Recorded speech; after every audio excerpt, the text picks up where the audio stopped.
ದೇವರು ನಮ್ಮೆಲ್ಲರನ್ನ ಇಂದಿನ ಅಧ್ಯಯನದಲ್ಲಿ ಸಹಾಯಿಸಲಿ ಎಂಬುದಾಗಿ ನಾನು ಪ್ರಾರ್ಥಿಸುವಂತೆ ದೇವರಿಗೆ ಸ್ತೋತ್ರವಾಗಿ ನಿಮ್ಮೆಲ್ಲರ ಪ್ರೀತಿಗಾಗಿ, ನಿಮ್ಮೆಲ್ಲರ ಪ್ರಾರ್ಥನೆಗಾಗಿ, ನಿಮ್ಮೆಲ್ಲರ ಸಹಕಾರಕ್ಕಾಗಿ ಕರ್ತನ ನಾಮದಲ್ಲಿ ನಾನು ನಿಮಗೆ ವಂದಿಸ್ತೇನೆ. ಹಾಗಾದ್ರೆ ಬನ್ನಿ ನಾವು ಒಂದು ನಿಮಿಷ ನಾವು ಕರ್ತನ ನೋಡಿ ಪ್ರಾರ್ಥಿಸೋಣ.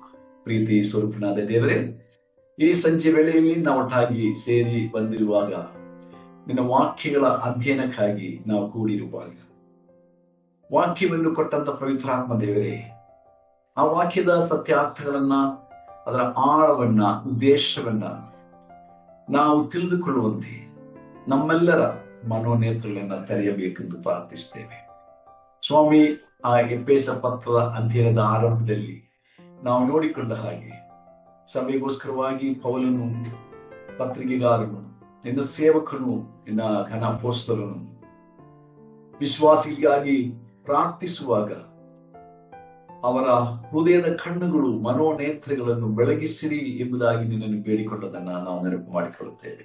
ಹೌದು ಸ್ವಾಮಿ, ಪವಿತ್ರಾತ್ಮನೇ, ನಮ್ಮನ್ನು ಸಕಲ ಸತ್ಯದಲ್ಲಿಯೂ ನಡೆಸುವಾತನು ನೀನಾಗಿರುವಾಗ, ನೀನು ನಮಗೆ ನಿನ್ನ ಆ ಒಂದು ಬೆಳಕನ್ನು ನಮ್ಮ ಆತ್ಮದಲ್ಲಿ ಚೆಲ್ಲದಿದ್ದರೆ ನಾವು ಖಂಡಿತವಾಗಿಯೂ ನಿನ್ನ ಆ ಉದ್ದೇಶವನ್ನ, ಈ ವಚನಗಳನ್ನು ನಮಗೆ ಬರೆದು ಕೊಟ್ಟದರ ಉದ್ದೇಶವನ್ನ ನಾವು ಖಂಡಿತ ತಿಳ್ಕೊಳ್ಳಿಕ್ಕೆ ಸಾಧ್ಯವೇ ಇಲ್ಲ.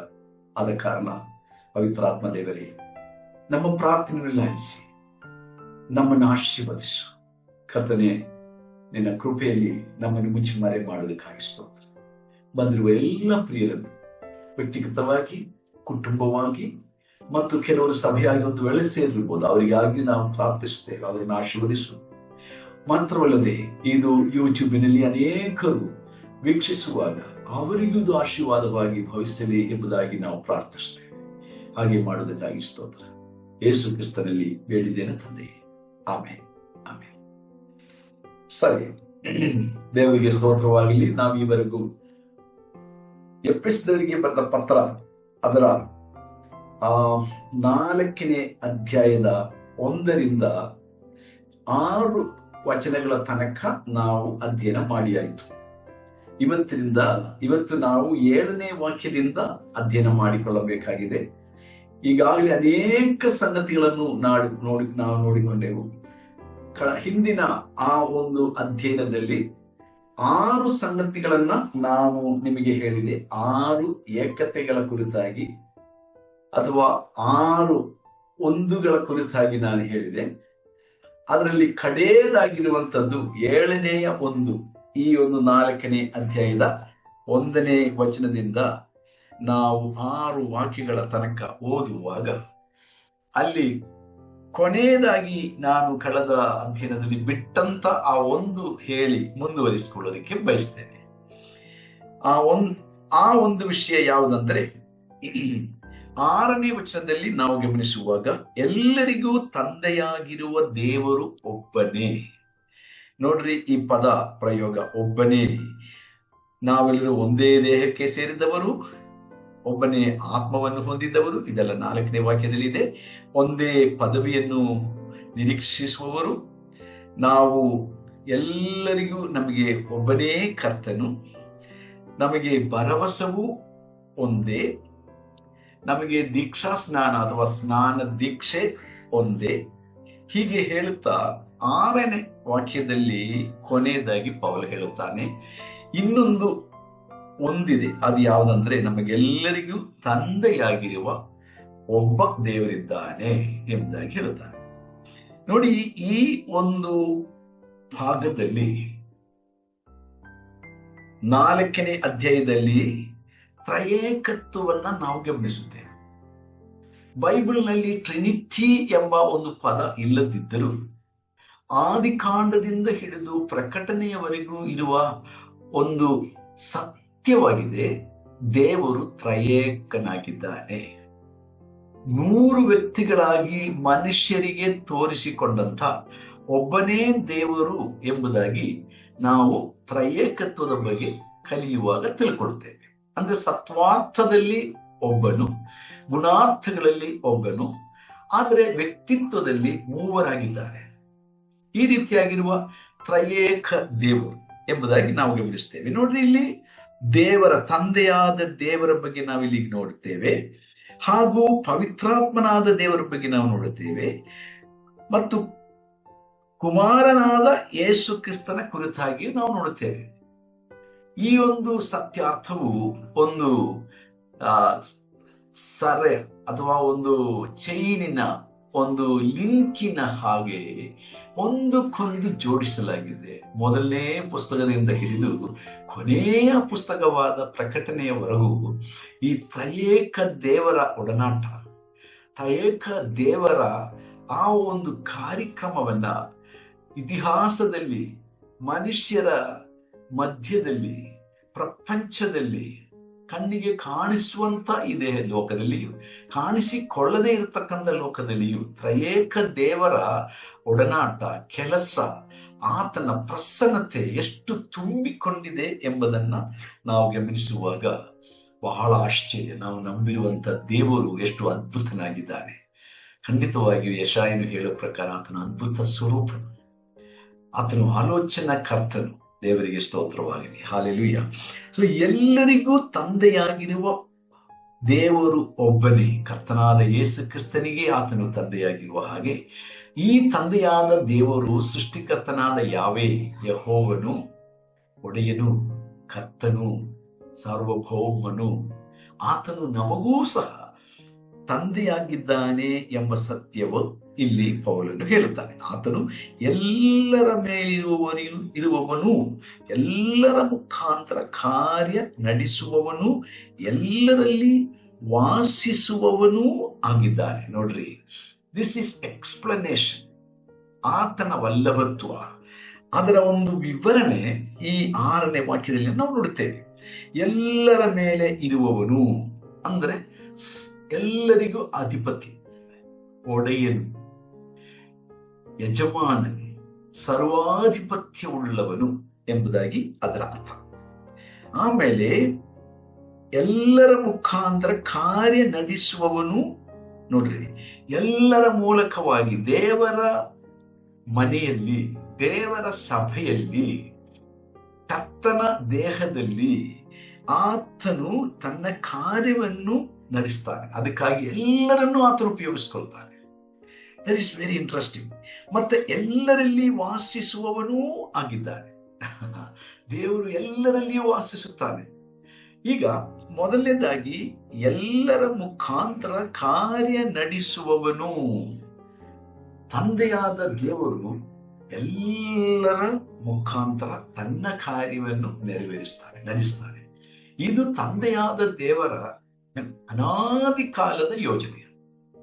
ಈ ಒಂದು ಸತ್ಯ ಪೌಲನು ಈ ಎಫೆಸ ಪತ್ರದಲ್ಲಿ ಆಗಲೇ ನಮಗೆ ತಿಳಿಯಪಡಿಸಿದ್ದಾಗಿ ನಾವು ಹಿಂದಿನ ಅಧ್ಯಾಯದಲ್ಲಿ ನಾನು ಹೇಳಿದೆ. ನಾವು ಅಧ್ಯಯನ ಮಾಡಿದಾಗ ನಾನು ಅದನ್ನ ವಿವರಿಸಿದೆ. ಆದ ಕಾರಣ ತಿರುಗಿ ಹಿಂದಕ್ಕೆ ಹೋಗೋ ಸಮಯದಲ್ಲಿ ನಾವು ಈಗಾಗಲೇ ಅನೇಕ ತಿಂಗಳುಗಳಿಂದ ಈ ಅಧ್ಯಯನವನ್ನು ಮಾಡುತ್ತಾ ಬಂದಿದ್ದೇವೆ. ಈಗ ನಾವು 4ನೇ ಅಧ್ಯಾಯದಲ್ಲಿ ಇದ್ದೀವಿ ಈಗಲೂ. ದೇವರಿಗೆ ಸ್ತೋತ್ರ. ಸೊ ಕಳೆದ ವರ್ಷದಲ್ಲಿ 2025ರಲ್ಲಿ ನಾವು ಆರಂಭಗೊಂಡದ್ದು, ಇನ್ನೂ ಮುಗಿದಿಲ್ಲ. ಬಹಳ ಶ್ರೇಷ್ಠವಾದಂತ ಒಂದು ಪತ್ರ ಎಂಬುದಾಗಿ ಆಗಲೇ ನಾನು ನಿಮಗೆ ಹೇಳಿದೆ. ಸೊ ನೋಡ್ರಿ, ಯೇಸು ಕ್ರಿಸ್ತನ ಮೂಲಕವಾಗಿ ತಂದೆಯಾದ ದೇವರು ಪವಿತ್ರಾತ್ಮನ ಮೂಲಕ ನಮಗೆ ಪ್ರಕಟಿಸಿರುವಂತ ಈ ಒಂದು ಆತ್ಮೀಕ ಗೂಢಾರ್ಥಗಳು, ಆತ್ಮೀಕ ರಹಸ್ಯಗಳು, ಆತ್ಮೀಕ ಗುಟ್ಟು, the mystery that God has revealed through his son Jesus Christ by the Holy Spirit, it is something uncomprehensive. ನಾವು ಊಹಿಸುವುದಕ್ಕೂ ಅಸಾಧ್ಯವಾದಂಥ ಸತ್ಯಗಳು. ಇದು ಈಗಿನ ಕಾಲದಲ್ಲಿ ಮಾತ್ರ ದೇವರು ತನ್ನ ಅಪೊಸ್ತಲನ ಮೂಲಕ, ಅದು ಪ್ರತ್ಯೇಕವಾಗಿ ಪೌಲನ ಮೂಲಕ ಪ್ರಕಟಿಸಿದನು ಎಂಬುದಾಗಿ ಆಗಲೇ ನಾವು ನೋಡಿದ್ದೇವೆ. ಸೊ ಹೀಗೆ ದೇವರ ಅನಾದಿ ಕಾಲದ ಉದ್ದೇಶವಾಗಿತ್ತು ತನ್ನ ಮಗನ ಮೂಲಕವಾಗಿ ದೇವರು ತನ್ನ ಕಾರ್ಯವನ್ನು ನಡೆಸಬೇಕು. ಹಾಗಾದ್ರೆ ತಂದೆಯಾದ ದೇವರ ಕಾರ್ಯ ಈ ಲೋಕದಲ್ಲಿ ನೆರವೇರಬೇಕಾದರೆ ನಾನು ಬೇಕು, ನೀವು ಬೇಕು, ಅಂದ್ರೆ ವಿಶ್ವಾಸಿಗಳು ಬೇಕು. ಅದು ದೇವರ ಸಭೆ, ಅದು ದೇವರ ಕುಟುಂಬ, ಅದು ದೇವರ ಮನೆತನ. ಹೀಗೆಲ್ಲ ನಾವು ಬೈಬಲಲ್ಲಿ ಓದುತ್ತೇವೆ. ಇದು ತನ್ನ ಮಗನಾದ ಯೇಸು ಕ್ರಿಸ್ತನ ಆತ್ಮೀಕ ಮೊದಲಗತಿ ಅಲ್ವಾ. ಇದು ಕರ್ತನಾದ ಯೇಸು ಕ್ರಿಸ್ತನ ಶರೀರ, ಹೀಗೆಲ್ಲ ನಾವು ನೋಡುತ್ತೇವೆ. ಇದು ಕರ್ತನಾದ ಯೇಸು ಕ್ರಿಸ್ತನಲ್ಲಿ ತಂದೆಯಾದ ದೇವರು ಮಾಡುವಂತ ಹೊಸ ಪುರುಷನ ಸೃಷ್ಟಿ. ಇದು ಕೂಡ ನಾವು ಆಗಲೇ ನೋಡಿದ್ದೀವಿ. ಇದೆಲ್ಲ ಎಫೆಸ ಪತ್ರದಲ್ಲಿ ಮಾತ್ರ ನೋಡುತ್ತೇವೆ, ವೇದ ಪತ್ರಿಕೆಯಲ್ಲಿ ಅದನ್ನ ನೋಡಕ್ಕಾಗಲ್ಲ. ಬಹಳ ವಿಶೇಷವಾದ ಪತ್ರ ಎಫೆಸದವರಿಗೆ ಬರೆದ ಪತ್ರ. ಹೊಸ ಪುರುಷ, ಆ ಹೊಸ ಪುರುಷನ ಶಿರಸ್ಸು ಯೇಸು ಕ್ರಿಸ್ತನೆಂಬ ಎರಡನೇ ಪುರುಷನಾಗಿದ್ದಾನೆ, ಅಥವಾ ಯೇಸು ಕ್ರಿಸ್ತನೆಂಬ ದೇವರ ಎರಡನೇ ಮಗನಾಗಿದ್ದಾನೆ. ಮೊದಲನೇ ಮಗನು ಆದಾಮನು, ಎರಡನೇ ಮಗನು ಯೇಸು ಕ್ರಿಸ್ತನು, ಹೌದಲ್ವಾ? ಸೊ ದೇವರ ಮೊದಲನೇ ಮಗನಾದ ಆದಾಮನ ಮೂಲಕ ನಾವೆಲ್ಲರೂ ಕಳಕೊಂಡಂತ ಆ ಒಂದು ಪುತ್ರ ಸ್ವೀಕಾರತೆಯನ್ನ ಎರಡನೇ ಮಗನಾದ ಯೇಸು ಕ್ರಿಸ್ತನ ಮೂಲಕ ತಂದೆಯಾದ ದೇವರು ಪವಿತ್ರಾತ್ಮನ ಮೂಲಕ ನಂಬಿಕೆಯಿಂದ ಪುನಃಸ್ಥಾಪಿಸಿ ಒಬ್ಬ ಹೊಸ ಪುರುಷನನ್ನ ದೇವರು ತನ್ನ ಮಗನ ಮೂಲಕ ಸೃಷ್ಟಿಸ್ತಾ ಇದ್ದಾನೆ. ಹಲ್ಲೆಲೂಯಾ. ಈ ಹೊಸ ಪುರುಷನು ತನ್ನ ಮಗನಿಗೆ ಇದ್ದಾಳೆ ಎಂಬುದಾಗಿ ನಾವು ನೋಡುತ್ತೇವೆ. ಇದು ಮುಂದಕ್ಕೆ ನಾವು ನೋಡುತ್ತೇವೆ 5ನೇ ಅಧ್ಯಾಯದಲ್ಲಿ, ಎಫೆಸ ಪತ್ರದಲ್ಲಿ 5ನೇ ಅಧ್ಯಾಯದಲ್ಲಿ ಈ ವಿಷಯ. ಅಲ್ಲಿಗೆ ಬರುವಾಗ ನಾವು ಹೆಚ್ಚಾಗಿ ಎಕ್ಸ್ಪ್ಲೈನ್ ಮಾಡೋಣ. ಸೊ ಈ 6ನೇ ಅಧ್ಯಾಯದ ಕೊನೆ ಭಾಗದಲ್ಲಿ ನೋಡ್ರಿ, ಎಲ್ಲರಲ್ಲಿ ವಾಸಿಸುವವನೂ ಆಗಿದ್ದಾನೆ. ಎಲ್ಲರಲ್ಲಿಯೂ ವಾಸಿಸುವವರಾಗಿದ್ದಾರೆ ಯೇಸು ಸ್ವಾಮಿ ಮತ್ತು ತಂದೆಯಾದ ದೇವರು ಹಾಗೂ ಪವಿತ್ರಾತ್ಮನಾದ ದೇವರು. ತ್ರಯೇಕ ದೇವರು ಪ್ರತಿಯೊಬ್ಬ ವಿಶ್ವಾಸಿಯಲ್ಲಿಯೂ ವ್ಯಕ್ತಿಗತವಾಗಿ ವಾಸಿಸ್ತಾ ಇದ್ದಾನೆ. So personally this triune God is living inside every believer. ಪ್ರತಿಯೊಬ್ಬ ವಿಶ್ವಾಸಿಯೊಳಗೆ ಈ ಮೂವರು ಜೊತೆಯಾಗಿ ವಾಸಿಸ್ತಾ ಇದ್ದಾರೆ ಎಂಬುದಾಗಿರುವ ಈ ಒಂದು ಸತ್ಯ ಅವರನ್ನು ಮತ್ತೊಮ್ಮೆ ತಿಳಿಸ್ತಾರೆ. ಎಲ್ಲರಲ್ಲಿ ವಾಸಿಸುವವನು, ನೋಡ್ರಿ ಆ ಪದ, ಎಲ್ಲರಲ್ಲಿ ವಾಸಿಸುವವನು. ನೋಡ್ರಿ, one god and the father of all, who is over all and through all and in all. ನೋಡ್ರಿ, ಇನ್ ಆಲ್, ಎಲ್ಲರಲ್ಲಿ ವಾಸಿಸುವಂತಹ ದೇವರಿಗೆ ಸ್ತೋತ್ರ. ಇಲ್ಲಿ ಗಮನಿಸಿರಿ, ಎಲ್ಲದರಲ್ಲಿಯೂ ಅಲ್ಲ, ಎಲ್ಲರಲ್ಲಿಯೂ. ಎಲ್ಲರಲ್ಲಿಯೂ ಎಂದು ಹೇಳುವಾಗ ಮನುಷ್ಯರ ಕುರಿತಾಗಿ, ನನ್ನ ಮತ್ತು ನಿಮ್ಮ ಕುರಿತಾಗಿ. ಅದು ಮನುಷ್ಯರಂತ ಹೇಳುವಾಗ ಎಲ್ಲ ಮನುಷ್ಯರಲ್ಲಿಯೂ ಆತನು ವಾಸಿಸ್ತಾ ಇದ್ದ. ಯೇಸು ಕ್ರಿಸ್ತನ ಮೂಲಕ ವಿಮೋಚಿಸಲ್ಪಟ್ಟವರಲ್ಲಿ ಮಾತ್ರ ಆತನು ವಾಸಿಸುತ್ತಾರೆ. ಎಲ್ಲರಲ್ಲಿ ವಾಸಿಸಬೇಕೆಂದು ಆತನಿಗೆ ಆಶೆ ಇದೆ. ಒಬ್ಬರಾದರೂ ನಾಶವಾಗದೆ ಎಲ್ಲರೂ ನಿತ್ಯ ಜೀವವನ್ನು ಹೊಂದಬೇಕೆಂಬುದು ದೇವರ ಅನಾದಿ ಕಾಲದ ಯೋಜನೆಯಾಗಿದೆ. ಆಮೇನ್, ಹಲ್ಲೆಲೂಯಾ, ಹೌದಲ್ವಾ? ಹಾಗಾದರೆ ಅದೇ ಸಮಯದಲ್ಲಿ ಎಲ್ಲರೂ ಈ ಜ್ಞಾನಕ್ಕೆ ಬಂದಿರುವುದಿಲ್ಲ, ಬರುವುದೂ ಇಲ್ಲ. ನಾಳೆನೂ ಬರುವುದಿಲ್ಲ. ಅನೇಕರು ಬರುವುದಿಲ್ಲ. ಇದು ಸತ್ಯವಾದರೂ ಕೂಡ ಸತ್ಯವನ್ನ ಅವರು ಅಣಗಿಸ್ತಾರೆ, ಅಥವಾ ಸತ್ಯವನ್ನ ದ್ವೇಷಿಸುತ್ತಾರೆ, ಸತ್ಯವನ್ನ ವಿರೋಧಿಸುತ್ತಾರೆ. ಆದ ಕಾರಣ ಅವರು ಆಗಲೇ ನ್ಯಾಯ ತೀರ್ಪಿಗೆ ಒಳಗಾಗಿದ್ದಾರೆ ಎಂಬುದಾಗಿ ಯೋಹಾನ 3ನೇ ಅಧ್ಯಾಯದಲ್ಲಿ ಸ್ವಾಮಿ ಹೇಳಿದ್ದಾರೆ.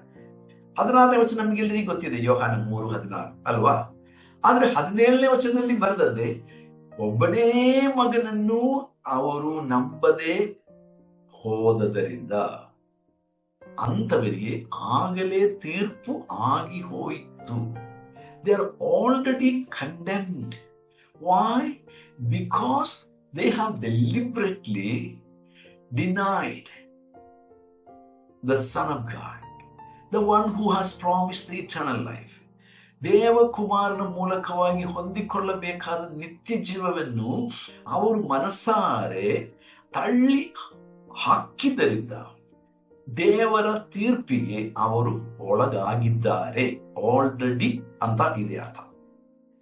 ಸೊ ದೇವರಿಗೆ ನಾವು ಎಷ್ಟು ಸ್ತುತಿಸಿದರೂ ಸಾಲದು. ಯಾಕಂದ್ರೆ ದೇವರು ನಮ್ಮಲ್ಲಿ ವಾಸ ಮಾಡುವುದಕ್ಕೆ ತಾನು ಇಚ್ಛಿಸಿಕೊಂಡಿದ್ದಾನೆ, ಅಥವಾ ಆತ ನಮ್ಮನ್ನು ಆರಿಸಿಕೊಂಡಿದ್ದಾನೆ. ನೋಡ್ರಿ, ಇದು ಎಷ್ಟು ಸಂತೋಷಕರವಾದ. ಎಲ್ಲದರಲ್ಲಿಯೂ ವಾಸ ಮಾಡುವನಲ್ಲ ದೇವರು. That is A wrong philosophy.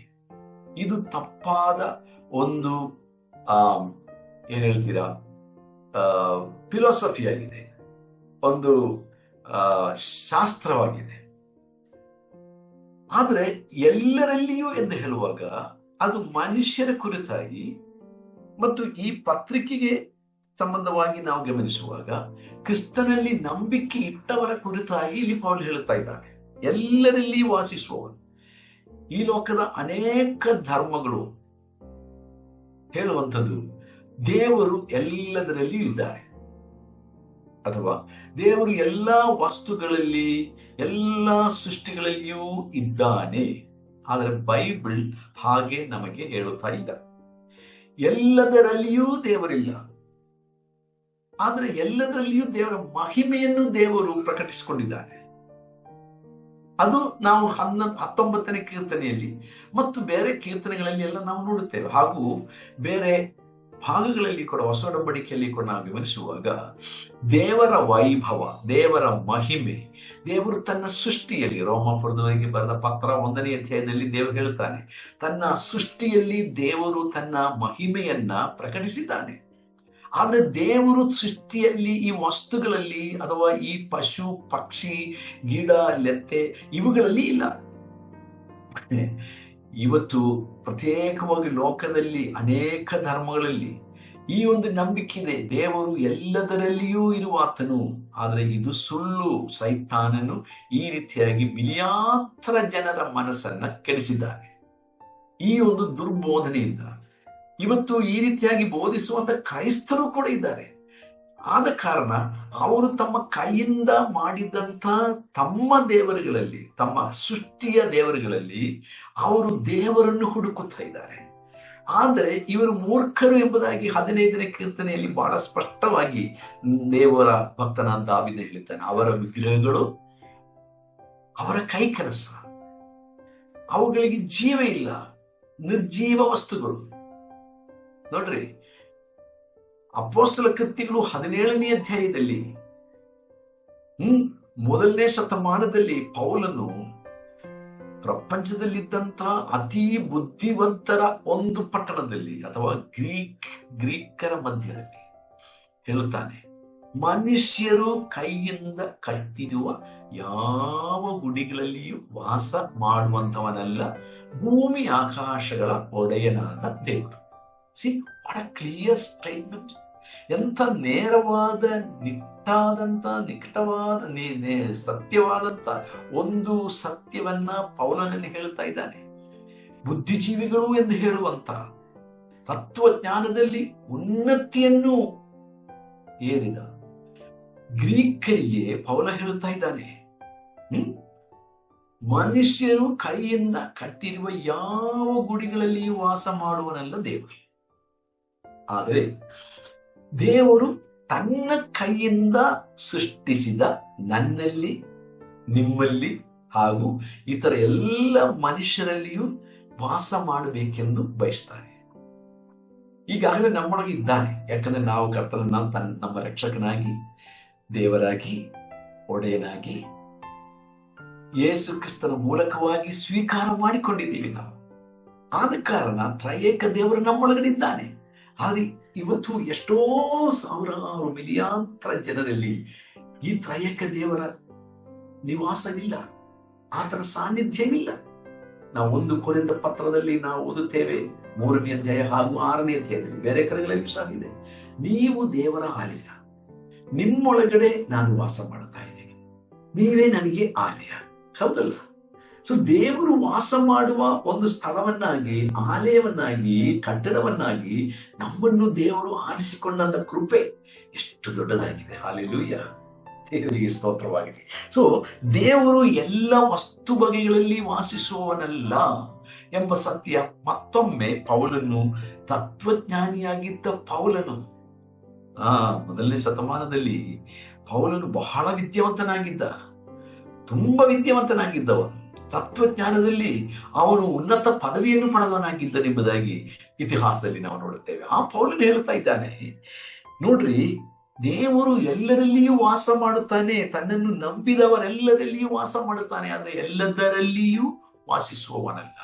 God is not living inside everything, but he is living in everyone who accept his son Jesus Christ as their Savior and God and Lord.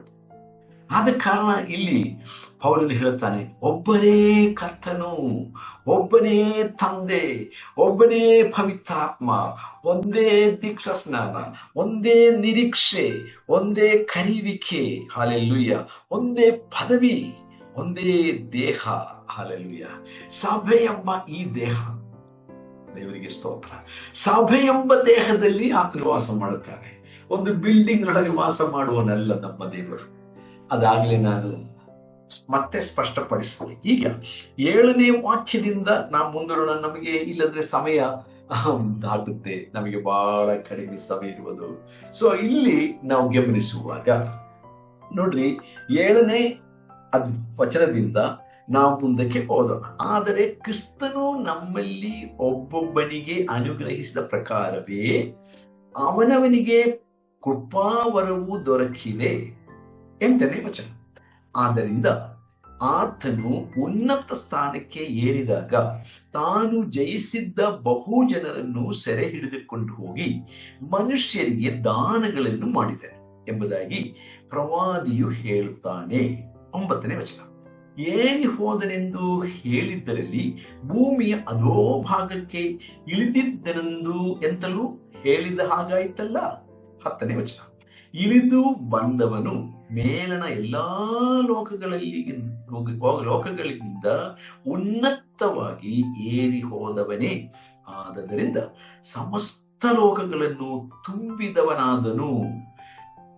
ನೋಡ್ರಿ, ಇಲ್ಲಿ 10ನೇ ವಾಕ್ಯಕ್ಕೆ ನಾನು ನಿಲ್ಲಿಸ್ತೇನೆ, 10ನೇ ವಾಕ್ಯದಲ್ಲಿ ನಿಲ್ಲಿಸ್ತೇನೆ, ಯಾಕಂದ್ರೆ ಅದರ ನಂತರ ನಾವು ಮುಂದಕ್ಕೆ ನೋಡೋಣ. ಇಲ್ಲಿ ತಿರುಗೊಂದಾವರ್ತಿ ನಾವು ಓದುವಾಗ 7ನೇ ವಾಕ್ಯದಿಂದ 16ನೇ ವಾಕ್ಯ ತನಕ ನಾವು ಓದುವಾಗ ನೋಡ್ರಿ, ಸಭೆಯ ಐಕ್ಯತೆ ಕುರಿತು ನಾವು ಹಿಂದೆ ಓದಿದ ಹಾಗೆ ಈಗ ಮುಂದಿನ ವಚನಗಳಲ್ಲಿ ಸಭೆಯ ಸೇವೆಯ ಕುರಿತಾಗಿರುವಂತ ನಾನಾ ಬಗೆಯ ಕಾರ್ಯಾಚರಣೆಗಳ ಕುರಿತಾಗಿ ಇಲ್ಲಿ ಪೌಲನು ವಿವರಿಸ್ತಾರೆ. ಇಲ್ಲಿ ನಾವು ನೋಡುವಾಗ ಆದರೆ, ವಚನ 7ನಲ್ಲಿ ಆದರೆ ಎಂಬ ಪದ ನೋಡ್ರಿ, ಆದರೆ, ಓಕೆ, ಬಟ್, ಆದರೆ, ಕಂಟಿನ್ಯೂಷನಲ್. ಸೊ ಮೇಲ್ಗಡೆ ಅನೇಕ ವಚನಗಳನ್ನ ಪೌಲನು ಹೇಳಿದ ನಂತರ ಪೌಲ್ ಹೇಳ್ತಾ ಇದ್ದಾನೆ, ಆದರೆ ಕ್ರಿಸ್ತನು ನಮ್ಮಲ್ಲಿ ಒಬ್ಬೊಬ್ಬನಿಗೆ ಅನುಗ್ರಹಿಸಿದ ಪ್ರಕಾರವೇ ಅವನವನಿಗೆ ಕೃಪಾವರವು ದೊರಕಿದೆ.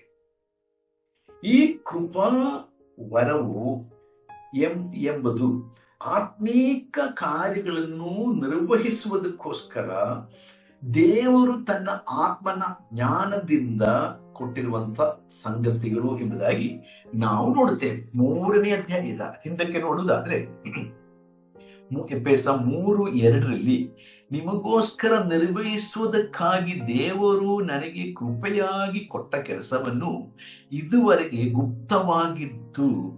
ಗುಪ್ತವಾಗಿದ್ದ ಒಂದು ಸಂಗತಿ ದೈವ ಪ್ರಕಟಣೆಯಿಂದ ನನಗೆ ತಿಳಿಸಲ್ಪಟ್ಟಿತ್ತೆಂಬುದನ್ನು ನೀವು ಕೇಳಿದ್ದೀರಲ್ಲ. ನೋಡ್ರಿ, ಇಲ್ಲಿ ಪೌಲನು ಹೇಳ್ತಾ ಇದ್ದಾನೆ, ಇದು ದೇವರ ಕೃಪೆ. ದೇವರು ಕೃಪೆಯಿಂದ ಒಬ್ಬರಿಗೊಬ್ಬರು ಈ ಒಂದು ಕೆಲಸಗಳನ್ನ, ಆತ್ಮೀಕ ಕೆಲಸಗಳನ್ನ ಕೃಪಾವರವಾಗಿ ಕೊಟ್ಟಿದ್ದಾರೆ. ನೋಡ್ರಿ, ದೇವರ ಕೃಪೆ ಹೊಂದದವರೊಬ್ಬರೂ ಈ ಸಭೆಯೊಳಗೆ ಇಲ್ಲ. ಅಂದ್ರೆ ದೇವರ ಸಭೆ ಎಂಬ ಈ ದೇಹದಲ್ಲಿ ಎಲ್ಲ ದೇಹದ ಅಂಗಗಳು ಬೇರೆ ಬೇರೆ ಆದರೂ ಅವೆಲ್ಲದಕ್ಕೂ ಅದರದೇ ಆದಂತ ಕೆಲಸ ಕಾರ್ಯಗಳಿವೆ ಎಂಬುದು ನಮಗೆ ಸ್ಪಷ್ಟವಾಗಿ ಗೊತ್ತಿದೆ. ಕೊರಿಂಥದವರಿಗೆ ಬರೆದ ಪತ್ರದಲ್ಲಿ ಬಹಳ ಸ್ಪಷ್ಟವಾಗಿ ಪೌಲನ್ ಅದನ್ನ ಕೊರಿಂಥದವರಿಗೆ ಬರೀತಾನಲ್ವಾ. ಸೊ ದೇಹ ಒಂದಾಗಿದೆ, ಒಂದೇ ದೇಹ, ಆದ್ರೆ ಆ ಒಂದೇ ದೇಹದಲ್ಲಿ ಅನೇಕ ಅಂಗಗಳು. ಓಕೆ, ಸೊ ಇಲ್ಲಿ ದೇಹದ ಐಕ್ಯತೆ ನಾವು ನೋಡುತ್ತೇವೆ, ದೇಹದ ಹೊಂದಾಣಿಕೆ ನಾವು ನೋಡುತ್ತೇವೆ. ಬಟ್ ಅದೇ ಸಮಯದಲ್ಲಿ ಅಂಗಗಳೆಲ್ಲ ಒಂದಲ್ಲ. Very simple but very applicable, ಬಹಳ ಅನ್ವಯ ಆಗುವಂತಹ ಒಂದು ಉದಾಹರಣೆ ಪೌಲನು ಕೊರಿಂಥದವರಿಗೂ ಹೇಳ್ತಾನೆ. ಇಲ್ಲಿ 4ನೇ ಅಧ್ಯಾಯದಲ್ಲಿ ಕೂಡ ಪೌಲ್ ಹೇಳ್ತಾನೆ, ಒಂದೇ ದೇಹ. ಈ ಒಂದು ದೇಹದಲ್ಲಿ ಅನೇಕ ಅಂಗಗಳಿದ್ದರೂ ಕೂಡ ಈ ಎಲ್ಲ ಅಂಗಗಳು ಐಕ್ಯತೆಯಿಂದ ಈ ಒಂದು ದೇಹವಾಗಿ ಕಾರ್ಯನಿರ್ವಹಣೆ ಮಾಡುವುದಕ್ಕಾಗಿ ದೇವರು ಈ ಒಂದೇ ದೇಹದಲ್ಲಿ ಕೃಪಾ ವರಗಳನ್ನ ಕೊಟ್ಟಿದ್ದಾರೆ. None of us can say that I don't have a gift. ಒಬ್ಬರು ಕೂಡ ದೇಹದಲ್ಲಿ ಒಬ್ಬರೂ ಸಹ ಹೇಳಲಿಕ್ಕೆ ಸಾಧ್ಯವಿಲ್ಲ ನನಗೆ ಒಂದು ವರವಿಲ್ಲ. ಅಥವಾ ಸಭಾಪಾಲಕನನ್ನು ಯಾವತ್ತೂ ಹೇಳಕ್ಕೆ ಸಾಧ್ಯವಿಲ್ಲ ಒಬ್ಬ ವಿಶ್ವಾಸಿಯನ್ನು ನೋಡಿಕೊಂಡು ನಿನಗೆ ಯಾವ ವರವೂ ದೇವರು ಕೊಟ್ಟಿಲ್ಲ. ಈಗಿನ ದಿವಸಗಳಲ್ಲಿ ಇದು ಈ ಒಂದು ಶೋಷಣೆ ದೇವರ ಸಭೆ ಎಂಬ ದೇಹದಲ್ಲಿ ಶೋಷಣೆ ಮಾಡುವಂತಹ ಅನೇಕ ಸೇವಕರನ್ನ ನಾವು ಗಮನಿಸ್ತೇವೆ. ಹಾಗಿರಬಾರದು. ಈ ಕಾರಣದಿಂದಲೇ ಶರೀರವು ಸರಿಯಾಗಿ ಕೆಲಸ ನಿರ್ವಹಣೆ ಮಾಡಲಿಕ್ಕೆ ಆಗದಿರುವುದಕ್ಕೆ ಕಾರಣ. ಪ್ರತಿಯೊಬ್ಬರಿಗೂ ಕೆಲಸವಿದೆ. ನಮ್ಮ ದೇಹದಲ್ಲಿ ಒಂದೊಂದು ಸಣ್ಣ ಒಂದು ಅಂಗವಾಗಲಿ ದೊಡ್ಡ ಅಂಗವಾಗಲಿ ಎಲ್ಲದಕ್ಕೂ ಅದರದೇ ಆದಂತ ಕೆಲಸವಿದೆ. ಆ ಇರುವಂತ ಜಾಗದಲ್ಲಿ ಇದ್ದುಕೊಂಡು ನಾವು ಆ ಕೆಲಸ ನಿರ್ವಹಿಸಬೇಕು. ಓಕೆ, ಇದು ಬಹಳ ಸಿಂಪಲ್, ತುಂಬಾ ಸಿಂಪಲ್. ಡೈವರ್ಸಿಟಿ ಇನ್ ಯೂನಿಟಿ, ಭಿನ್ನವಾದ ಅಂಗಗಳು ಆದರೆ ಒಂದೇ ದೇಹಕ್ಕೆ ಸೇರಿದವುಗಳಾದ ಕಾರಣ ಅವೆಲ್ಲವೂ ಸೇರಿ ದೇಹದ ಆ ಒಂದು ವೃದ್ಧಿಗೋಸ್ಕರ, ದೇಹದ ಆ ಒಂದು ಕಾರ್ಯಾಚರಣೆಗೋಸ್ಕರವಾಗಿ ಕೆಲಸ ಮಾಡುತ್ತೆ. ಇದಕ್ಕೆ ಆ ಒಂದು ಆಜ್ಞೆ ಕೊಡುವಂಥದ್ದು ಶಿರಸ್ಸಾಗಿದೆ ಅಥವಾ ತಲೆಯಾಗಿದೆ. ತಲೆ ಎಂದು ಹೇಳುವಾಗ ಶರೀರಕ್ಕೆ ತಲೆಯಾಗಿರುವ ಯೇಸು ಕ್ರಿಸ್ತ, ಶರೀರ ಎಂಬ ಸಭೆಗೆ ಶಿರಸ್ಸಾಗಿರತಕ್ಕಂಥ ಯೇಸು ಕ್ರಿಸ್ತನಿಂದ ಈ ಅಪ್ಪಣೆಯನ್ನು ಪಡೆದುಕೊಂಡು ದೇಹದ ಚಿಕ್ಕ ಅಂಗವಾಗಲಿ ದೊಡ್ಡ ಅಂಗವಾಗಲಿ ಒಟ್ಟಾಗಿ ಸೇರಿ ದೇಹದ ಅಭಿವೃದ್ಧಿಗೋಸ್ಕರ, ದೇಹದ ಒಳಿತಿಗೋಸ್ಕರ, ದೇಹದ ಸುಗಮವಾದ ಕಾರ್ಯನಿರ್ವಹಣೆಗೋಸ್ಕರ ಕಾರ್ಯ ಮಾಡಬೇಕು. ಆದ್ರೆ ಇದು ಅನೇಕ ಸಭೆಗಳಲ್ಲಿ ಈ ದಿನಗಳಲ್ಲಿ ನಾವು ಕಾಣುತ್ತಾ ಇಲ್ಲ. ಇದು ತುಂಬಾ ವಿಷಾದನೀಯವಾದ ಸಂಗತಿ. ಸಭೆಯು ಕ್ರಿಸ್ತನ ದೇಹವಾಗಿರುವುದರಿಂದ ಅದರ ಬೆಳವಣಿಗೆಗೆ ಹಾಗೂ ಅಭಿವೃದ್ಧಿಗಾಗಿ ವಿವಿಧ ಸೇವಾ ವರ್ಗದವರನ್ನು, ಸೇವೆಯ ವಿಧಾನಗಳನ್ನು ಕರ್ತನು ನೇಮಿಸುತ್ತಾನೆ ಎಂಬುದಾಗಿ ಪೌಲನು ಸ್ಪಷ್ಟವಾಗಿ ಹೇಳುತ್ತಾನೆ. ಕೊಲೊಸದವರಿಗೆ ಬರೆದ ಪತ್ರ 2ನೇ ಅಧ್ಯಾಯದ 11ನೇ ವಚನದಲ್ಲಿ ನಾವು ಗಮನಿಸುವಾಗ, ಜೀವ ಸ್ವರೂಪನಾದ ದೇವರಿಂದ ವಿವಿಧ ಕೃಪಾವರಗಳೆಂಬ ಕಾಲುವೆಗಳ ಮೂಲಕವಾಗಿ ಪ್ರವಹಿಸುತ್ತಿರುವಂತ ಈ ಪವಿತ್ರಾತ್ಮನ ಚಲನೆಯಿಂದ ಹಾಗೂ ದೇವರ ವಾಕ್ಯದ ಘೋಷಣೆಯಿಂದ ಸಭೆಯು ಬೆಳೆಯುತ್ತಾ ಬರುತ್ತದೆ ಎಂದು ಪೌಲ ಹೇಳ್ತಾನೆ. ನೋಡ್ರಿ, ಪವಿತ್ರಾತ್ಮನು ಹಾಗೂ ದೇವರ ವಾಕ್ಯ ಇವೆರವುಗಳ ಮೂಲಕವಾಗಿ ದೇಹ ಬೆಳೆಯುತ್ತೆ.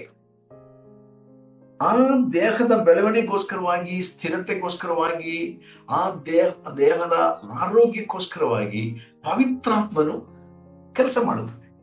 ಇದು ತುಂಬಾ ಮುಖ್ಯವಾದ ಒಂದು ಸಂಗತಿ. ಇನ್ನು ನಾವು ಮುಂದೆ ಗಮನಿಸುವುದಾದರೆ 8ನೇ ವಾಕ್ಯ, 8ನೇ ವಚನದಲ್ಲಿ ಆದದರಿಂದ ಆತನು ಉನ್ನತ ಸ್ಥಾನಕ್ಕೆ ಏರಿದಾಗ ತಾನು ಬಯಸಿದ ಬಹು ಜನರನ್ನು ಸೆರೆ ಹಿಡಿದುಕೊಂಡು ಹೋಗಿ ಮನುಷ್ಯರಿಗೆ ದಾನಗಳನ್ನು ಮಾಡಿದ್ದನು ಎಂಬುದಾಗಿ ಪ್ರವಾದಿಯು ಹೇಳುತ್ತಾನೆ. ಓಕೆ, ಇಲ್ಲಿ ಇದನ್ನ ಎಕ್ಸ್ಪ್ಲೈನ್ ಮಾಡೋದಕ್ಕೆ ಮುಂಚೆ ತ್ರಯೇಕ ದೇವರು ಸಭೆಯ ಆತ್ಮಿಕ ವೃದ್ಧಿ ಹಾಗೂ ಬೆಳವಣಿಗೆಗಾಗಿ ಸಭೆಯಲ್ಲಿ ಸೇವಾ ವೃಂದದವರನ್ನ ನೇಮಿಸಿದ್ದಾನೆ ಅಂತ ನಾನು ಆಗಲೇ ಹೇಳಿ. ಇದು ಇಲ್ಲಿ ಮಾತ್ರವಲ್ಲ, ಕೊರಿಂಥದವರಿಗೆ ಬರೆದ ಪತ್ರ 12ನೇ ಅಧ್ಯಾಯ 28ನೇ ವಾಕ್ಯದಲ್ಲಿ, ಹಾಗೂ ಈಗ ನಾವು ಓದ್ತಾ ಇರುವ ಈಗ ಇದೇ 4ನೇ ಅಧ್ಯಾಯದ 11ನೇ ವಚನದಲ್ಲಿ ಕೂಡ ನಾವು ನೋಡ್ತೇವೆ. 11ನೇ ವಚನದಲ್ಲಿ ಕೂಡ ಅಪೊಸ್ತಲರ ಕೃತ್ಯಗಳು 20ನೇ ಅಧ್ಯಾಯದಲ್ಲಿ 28ನೇ ವಚನದಲ್ಲಿ ನಾವು ಗಮನಿಸುವಾಗ ಕೂಡ ದೇವರು ಈ ಒಂದು ಅಭಿವೃದ್ಧಿಗೋಸ್ಕರವಾಗಿ ತನ್ನ ಶರೀರದ ಆ ಒಂದು ಆರೋಗ್ಯಕರವಾದಂತ ಕೆಲಸ ಕಾರ್ಯಕ್ಕೋಸ್ಕರವಾಗಿ ದೇವರು ಸುಮಾರು ಪ್ರತ್ಯೇಕವಾದ ಕಾರ್ಯಗಳನ್ನ ಸಭೆಗೆ ಕೊಟ್ಟಿದ್ದಾನೆ ಎಂಬುದಾಗಿ ನಾವು ಗಮನಿಸ್ತೇವೆ. ಈಗ 6 ಸಂಗತಿಗಳ ಕುರಿತು ಇಲ್ಲಿ ಪೌಲ ಹೇಳ್ತಾರೆ. ಒಂದೊಂದಾಗಿ ನಾವು ನೋಡೋಣ. ಒಂದನೇದಾಗಿ ನಾವು 8ನೇ ವಾಕ್ಯದಿಂದ ನಾವು ಓದುವಾಗ 8ರಿಂದ 10 ವಚನ, 8, 9, 10 ವಚನ, 3 ವಚನಗಳು.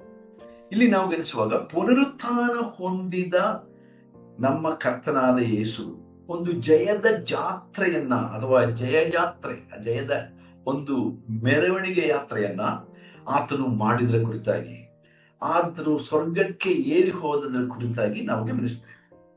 ಒಂದನೇದು. ಎರಡನೇದು, ವರದಾನಗಳನ್ನು ಆತನು ನೇಮಿಸಿದರು, ದೇವಾಲಿಸಿ ಅಂತವರನ್ನ ಸಭೆಯಲ್ಲಿ ನೇಮಿಸಿದರು. ವರದಾನಗಳನ್ನು ಕೊಟ್ಟು ಆತನು ಸೇವಾ ವೃಂದವನ್ನ ಆತನು ಸೃಷ್ಟಿ ಮಾಡಿದ್ರ ಕುರಿತಾಗಿ ಅಥವಾ ನೇಮಕ ಮಾಡಿದ್ರ ಕುರಿತಾಗಿ 11ನೇ ವಚನದಲ್ಲಿ ನಾವು ಓದ್ತೇವೆ. ಮೂರನೇದಾಗಿ 12ನೇ ವಚನದಲ್ಲಿ ನಾವು ಗಮನಿಸುವಾಗ 12ನೇ ವಚನದಲ್ಲಿ ಕೃಪಾವರಗಳ ಸೇವೆಯನ್ನ ಕೊಟ್ಟಿರುವುದರ ಕುರಿತಾಗಿ ನೋಡುತ್ತೇವೆ. ಮತ್ತು 13ನೇ ವಚನದಲ್ಲಿ ಸೇವೆಯ ಉದ್ದೇಶ ಏನು ಎಂಬುದಾಗಿ ಬರೆದಿದೆ. ಸೇವೆಯ ಉದ್ದೇಶ, the purpose of ministry. Then verse 5, 5ನೇದಾಗಿ, not verse 5, verse 14 and the 5th thing. 5ನೇದಾಗಿ ಸೇವೆಯ ಪ್ರಯೋಜನ. ಓಕೆ, ಉದ್ದೇಶ ಮತ್ತು ಪ್ರಯೋಜನ ಅದು ಬೇರೆ ಬೇರೆಯಾಗಿದೆ. 6ನೇದಾಗಿ ಕ್ರಿಸ್ತನ ದೇಹ ಎಂಬ ಸಭೆಯ ಬೆಳವಣಿಗೆಯ ಕುರಿತಾಗಿ 15 ಹಾಗೂ 16ನೇ ವಾಕ್ಯಗಳಲ್ಲಿ ಬರುತ್ತದೆ. ಸೊ ಕ್ರಿಸ್ತನ ದೇಹ ಎಂಬ ಸಭೆಯ ಬೆಳವಣಿಗೆ, the growth of the body of Jesus Christ, the church. So ಹೀಗೆ 6 ಸಂಗತಿಗಳನ್ನ ಇಲ್ಲಿ 6 ಸಂಗತಿಗಳ ಕುರಿತಾಗಿ ಇಲ್ಲಿ ಪೌಲನು ಹೇಳುತ್ತಾನೆ. ಈಗ ನಾವು ಮತ್ತೆ 8ನೇ ವಚನಕ್ಕೆ ಬರೋಣ. ಕರ್ತನಾದ ಯೇಸು ತನ್ನ ಉನ್ನತ ಸ್ಥಾನಕ್ಕೆ ಏರಿ ಹೋದಾಗ ಅಥವಾ ಸ್ವರ್ಗ ಲೋಕಕ್ಕೆ ಏರಿ ಹೋದಾಗ ಆತನು ಸೆರೆಯವರನ್ನು ಹಿಡಿದುಕೊಂಡು ಹೋಗಿ, ಅಂದ್ರೆ ಸೆರೆಯಲ್ಲಿ ಇದ್ದ ಕೆಲವರನ್ನು ಹಿಡಿದುಕೊಂಡು ಹೋಗಿ ಮನುಷ್ಯರಿಗೆ ದಾನಗಳನ್ನು, ವರಗಳನ್ನು ಕೊಟ್ಟರು. ಇದು 68ನೇ ಕೀರ್ತನೆಗೆ ಆಧಾರವಾಗಿರತಕ್ಕಂಥ ವಚನಗಳು ಪೌಲನು ಇಲ್ಲಿ ಉದ್ಧರಿಸ್ತಾ ಇದ್ದಾರೆ. 68ನೇ ಕೀರ್ತನೆ, this are bin A quotes from ಸಾಮ್ 68. ಓಕೆ, ಸೊ ಯಾವ ಸಂದರ್ಭವನ್ನು ಕುರಿತು ಇಲ್ಲಿ ಪೌಲನು ಬರೆದಿದ್ದಾನೆ ನಿಮಗೆ ಗೊತ್ತಿಲ್ಲ. ಓಕೆ, ಅದೇ ಸಮಯದಲ್ಲಿ ಇಸ್ರಾಯೇಲ್ಯರು ತಮ್ಮ ವೈರಿಗಳನ್ನು ಪರಾಭವಗೊಳಿಸುವಾಗ, ಜಯಗಳಿಸಿದಾಗ ಬಹುಶಃ ಹಾಡಿರುವ ಒಂದು ಜಯಘೋಷದ ಕೀರ್ತನೆ ಎಂಬುದಾಗಿ ಅನೇಕ ಪಂಡಿತರು ಅಭಿಪ್ರಾಯ ಪಡುತ್ತಾರೆ.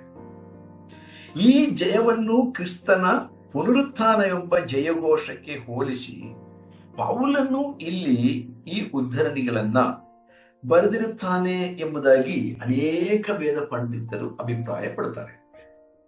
ಸರಿ, ಇಲ್ಲಿ ಕೀರ್ತನೆ 68, 18ನೇ ವಾಕ್ಯದಲ್ಲಿ ಉಲ್ಲೇಖಿಸಿರುವ ಸೆರೆಯವರು ಯಾರು ಇರಬಹುದು?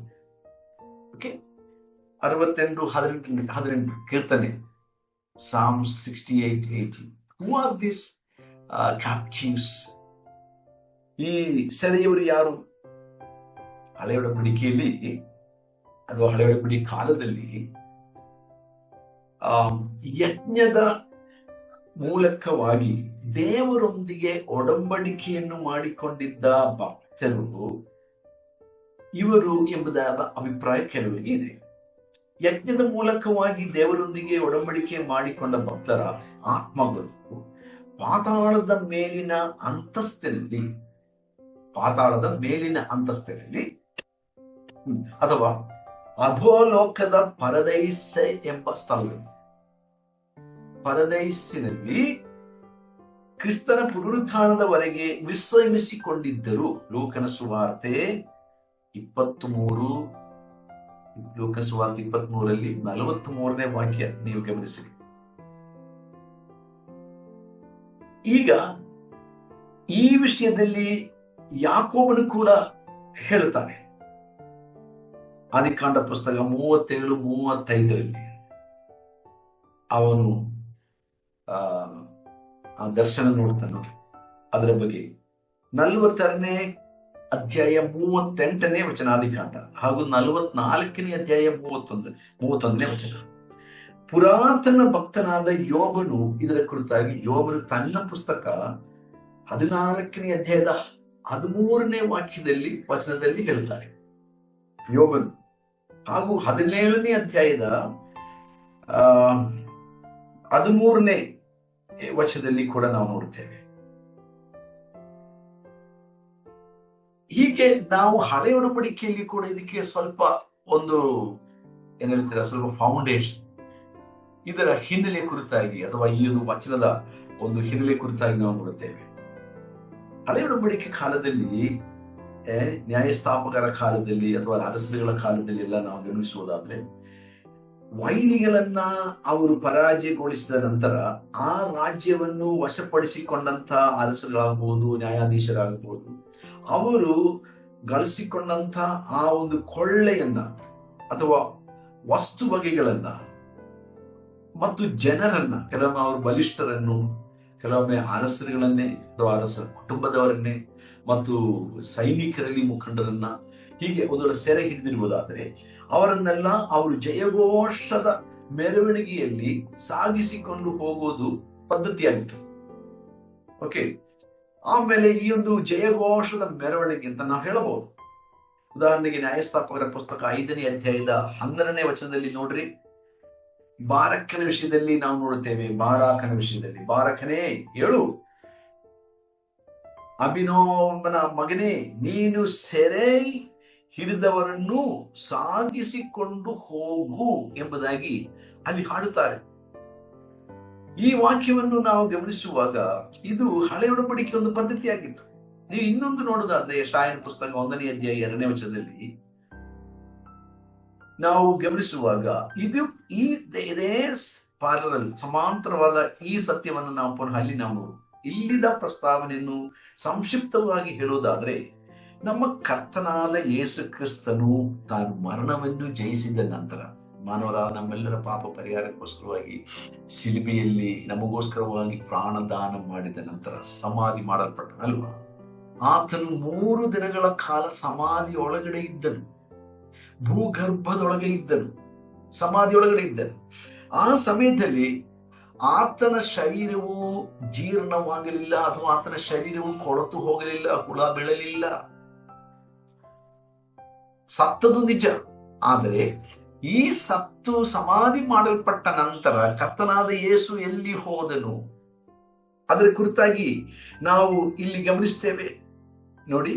ಸೊ ಆತನು ಮರಣದ ದೆಸೆಯಿಂದ, ಆ ಮರಣದ ಭಯದಿಂದ, ಮರಣ ದೆಸೆಯಿಂದ, ಭಯದಲ್ಲಿ, ಸೈತಾನ ಅಧಿಕಾರದಲ್ಲಿ, ಸೈತಾನ ಆ ಒಂದು ವಶದಲ್ಲಿ ಇದ್ದಂಥವರನ್ನ ಯೇಸು ಸ್ವಾಮಿ ಬಿಡಿಸದೇನೋ ಎಂಬುದಾಗಿ ನಾವು ಇಬ್ರಿಯ ಪುಸ್ತಕ 2ನೇ ಅಧ್ಯಾಯದ 15ನೇ ವಚನದಲ್ಲಿ ನಾವು ಗಮನಿಸ್ತೇವೆ. ಮರಣದ ಅಧಿಕಾರಿ ಯಾರು? ಸೈತಾನ. ಪಾತಾಳದ ಅಧಿಕಾರಿ ಸೈತಾನ ಆಗಿದ್ದ. 1 ಕೊರಿಂಥ ಪುಸ್ತಕ 15ನೇ ಅಧ್ಯಾಯದಲ್ಲಿ, ಹೇ ಮರಣವೇ,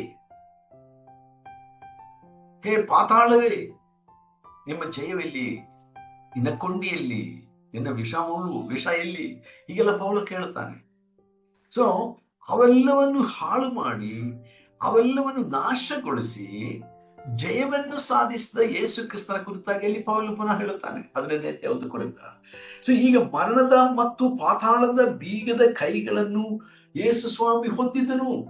ಆದರೆ ಇದನ್ನು ಹೊಂದಿಕೊಳ್ಳುವುದಕ್ಕೆ ಮೊದಲು ಆತನು ಪಾತಾಳಕ್ಕೆ ಅಧೋಲೋಕಕ್ಕೆ ಇಳಿದು ಹೋಗಿ ಈ ಸೆರೆ ಹಿಡಿದಲ್ಪಟ್ಟಿದ್ದಂತ ಈ ಹಳೆಯೊಡಂಬಡಿಕೆಯ ನೀತಿವಂತರಾದ ವಿಶ್ವಾಸಿಗಳನ್ನ ಅಥವಾ ಯಜ್ಞದ ಮೂಲಕ ಹಳೆಯೊಡಂಬಡಿಕೆಯ ಯಜ್ಞ ಮಾಡುತ್ತಾ ಇದ್ದನ್ನ ಕುರಿತು ನಮಗೆ ಗೊತ್ತಿದೆ ಅಲ್ವಾ. ಯಜ್ಞಕಾಂಡ ಎಂಬ ಪುಸ್ತಕ ಅಥವಾ ಲೇವಿಯ ಕಾಂಡ ಎಂಬ ಪುಸ್ತಕದ ಬಗ್ಗೆ ನಮಗೆ ಗೊತ್ತಿದೆ.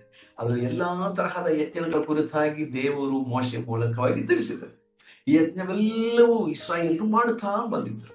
ಯಜ್ಞದ ಮೂಲಕ ಒಡಂಬಡಿಕೆ ಮಾಡಿಕೊಂಡ್ರು.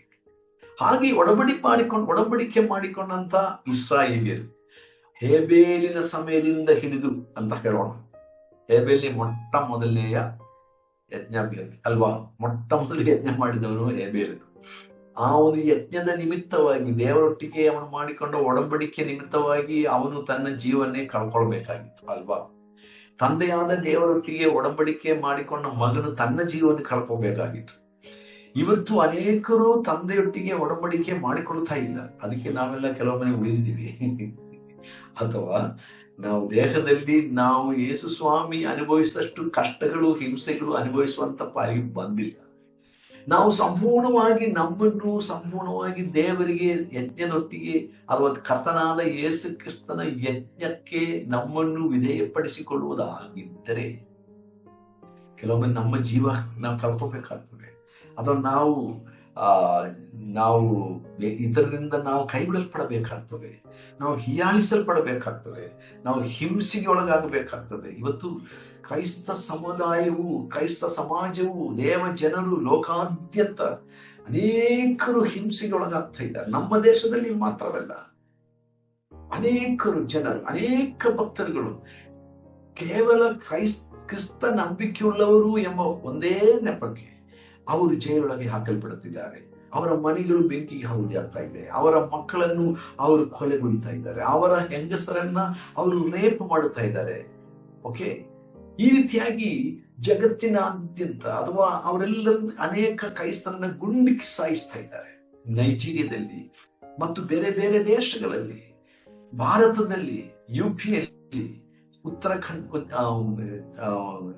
ಛತ್ತೀಸ್ಗಢದಲ್ಲಿ, ಒರಿಸ್ಸಾದಲ್ಲಿ, ಮೊನ್ನೆ ಅಷ್ಟೇ ಒರಿಸ್ಸಾದಲ್ಲಿ ಒಬ್ಬ ಪಾಸ್ಟರು ಕಳೆದ ಭಾನುವಾರ ಆರಾಧನೆ ಮುಗಿಸಿಕೊಂಡು ಅವರು ತಮ್ಮ ಸ್ಥಳಕ್ಕೆ ಬರುತ್ತಿರುವಾಗ ಆ ಪಾಸ್ಟರ್ ಹೆಂಡತಿಯನ್ನು, ಒಬ್ಬ ಮಗಳನ್ನು ಅವರು ಜಜ್ಜಿ ಕೊಲೆ ಮಾಡಿದರು ಕತ್ತಿಯಿಂದ. ಎಷ್ಟು ಭಯಂಕರ! ಇಬ್ಬರು ಮಕ್ಕಳು ತಪ್ಪಿಸಿಕೊಂಡು ಓಡಿ ಹೋದ್ರಿಂದ ಅವರು ಬಚಾವಾಗಿದ್ದಾರೆ.